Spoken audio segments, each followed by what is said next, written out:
Hello and welcome to the first episode of Combat's analysis of Chivalry Medieval Warfare, where we take a look at hostile engagements, analyze them, and talk about ways to improve our playstyle. My name is Marcus, and I'm your host this evening.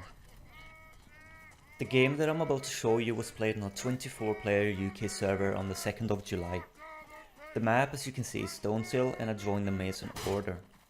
At the time of the recording, the server was not filled up, so it's going to be a bit less crowded than usual. Now I think it's very important to choose the high road on the left if your focus is the objective, because the main entrance to the village down on the right is usually thick with Agathians and hard to breach. Going up and down the hill ensures that we at least get a couple of houses burned before the first engagement. Now we're about to see my first engagement of this game, and it's just a one-on-one, pretty simple, and I think it's a good way to start the video off. So I'm going to show it in full speed first, and then slow it down and talk about the details.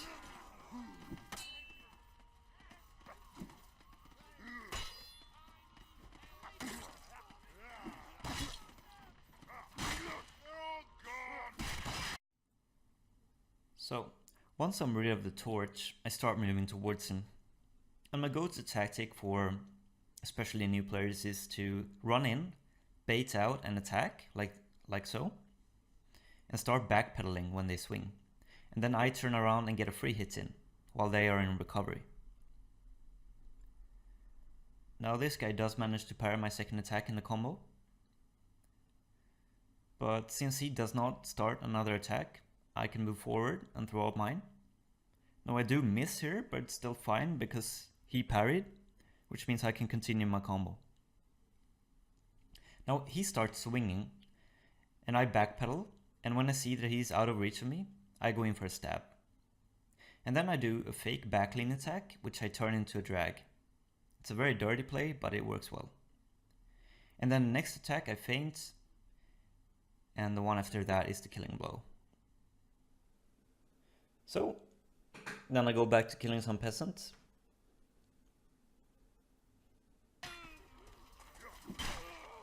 And I do spot a couple guys ahead of me, and I want to just sneak past them if possible, so I don't have to fight too much. Now the same guy comes back again, and I'm just gonna play the clip in slow-mo straight up. So start by trying to backpedal and bait out an attack. He doesn't go for it, so I decide to go in for a simple overhead. Now I try to do the same thing again, and this time it does work. So I start running back, and he swings in air. He even does a combo here, but he doesn't cancel it to parry, so again another free hit in. And this time when I drag, he parries too early, and then I finish him off with a backlean that cuts his head off. So this guy doesn't have a very good game right now. And shortly after this we finish the objective, so I'm just gonna skip ahead to the next engagement. So now we're on the second objective, moving the ram, but it only takes one guy, so I'm gonna go ahead and chase down some opponents. This clip is a bit longer, but I'm gonna play it all in slow motion afterwards. So bear with me.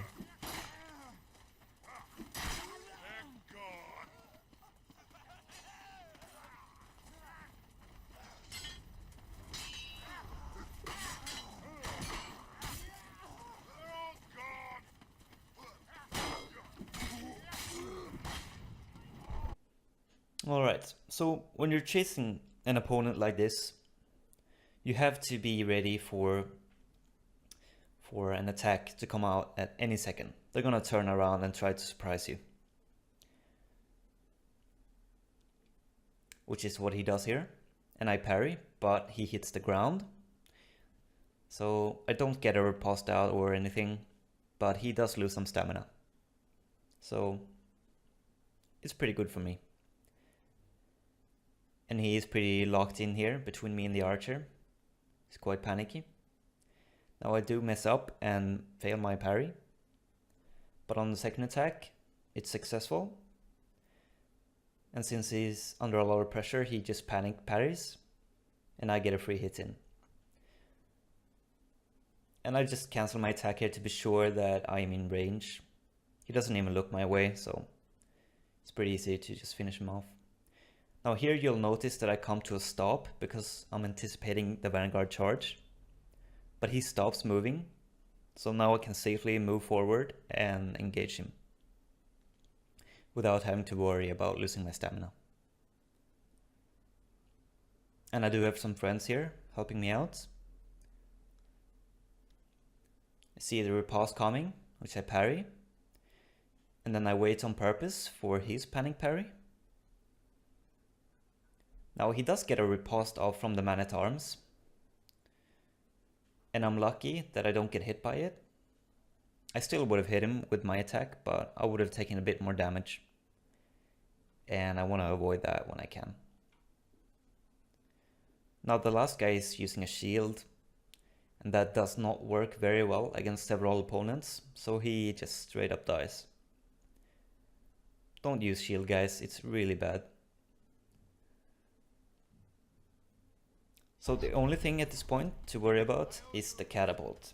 They currently have their best player sitting on it, and he does take out one of my mates here, as you'll see soon. So when I look at the fight in front of me, I start feeling like we're lacking reinforcements, that there are a lot of Agathians. So I kind of want to run back a little bit and wait for more people here. It's always good to fight with greater numbers, if possible. So let's see what happens here.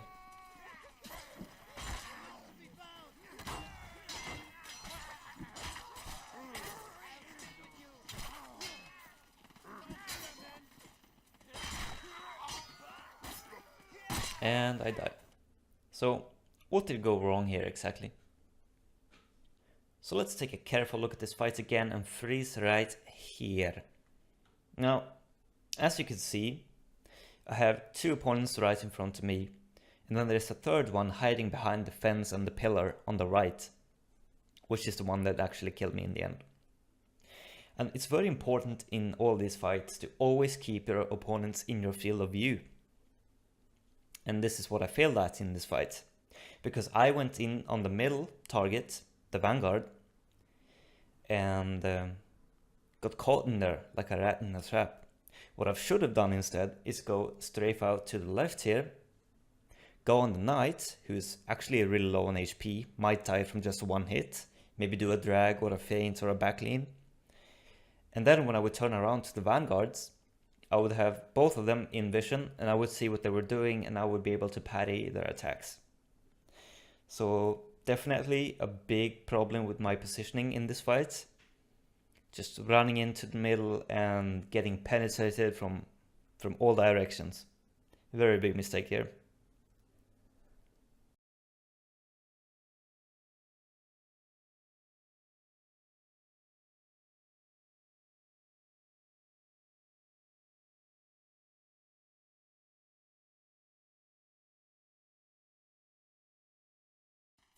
But this is just what happens sometimes. You die, you respawn, you get back into the game. So let's just go ahead and see what happens next. Now I'm going to slow this part of the clip down because I want to show you in detail. You see the Vanguard up on the left here? He's getting ready to charge at me, and I anticipate this. And that is why I run back as soon as I hear him charging to save myself the stamina, which is very important. My friend does not do this, and that's why he loses a lot of stamina parrying in the hit. I'm going to slow this fight down afterwards because it's quite chaotic and there's a lot of stuff going on. But ultimately, it turns out really well for us, or at least for me.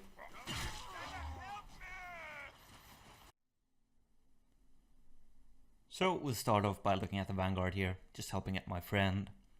I do take a hit from my pal here, but there's not always much you can do about that. We just finish him off pretty quickly.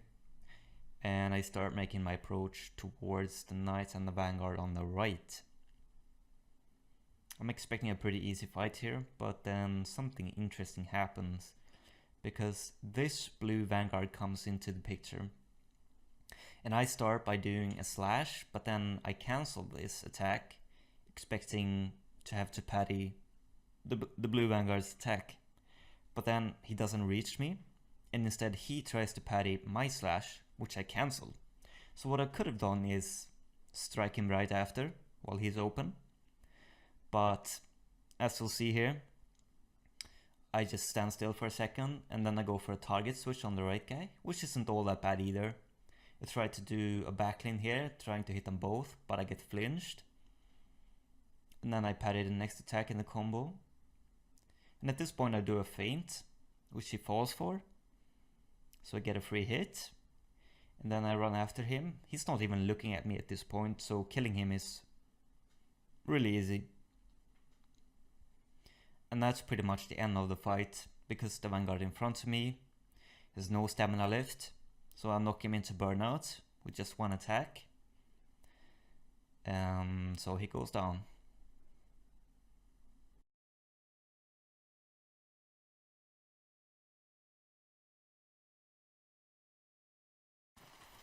Anyway, let's move on to the next engagement. I see this guy approaching, he's throwing some axes that I try to dodge, and I'm gonna play this fight in slow-mo after.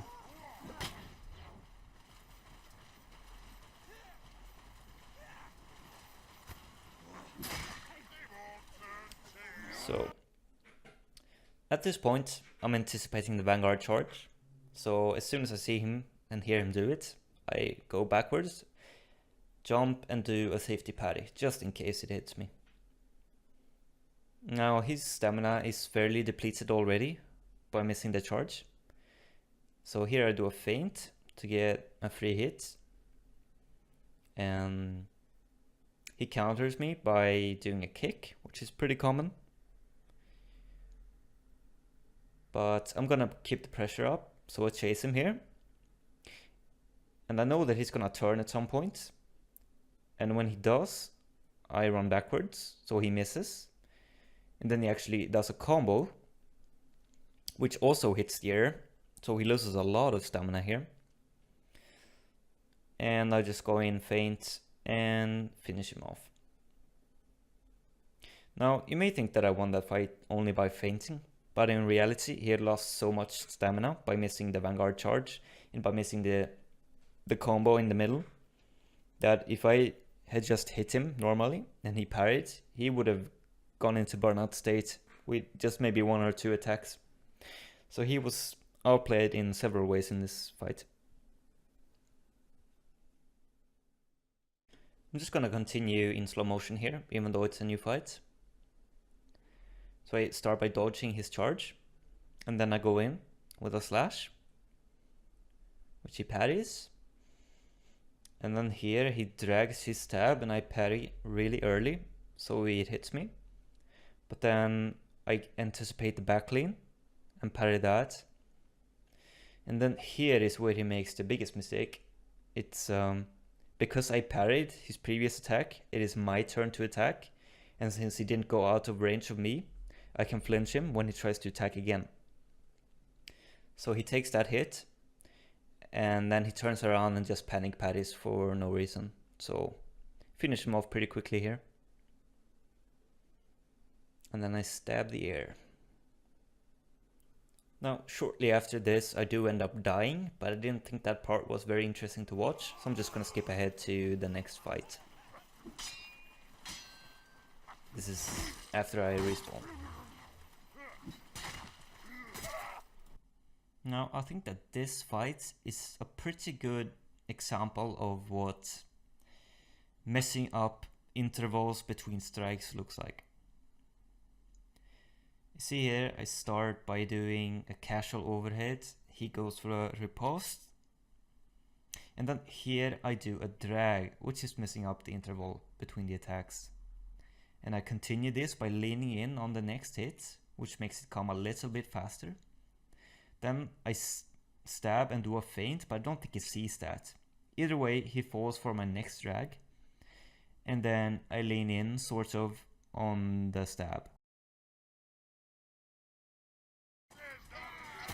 This game continued on for about 15 more minutes until we eventually lost. A lot more people joined and we never got past the second objective. Despite this, I think there were many things to take away from the match and to learn something from. And hopefully you learned something by watching this video as well. I know I did while making it. I do plan to make more of these in the future, so stay tuned for that if you're interested. Until then, thanks for watching and have a grand day.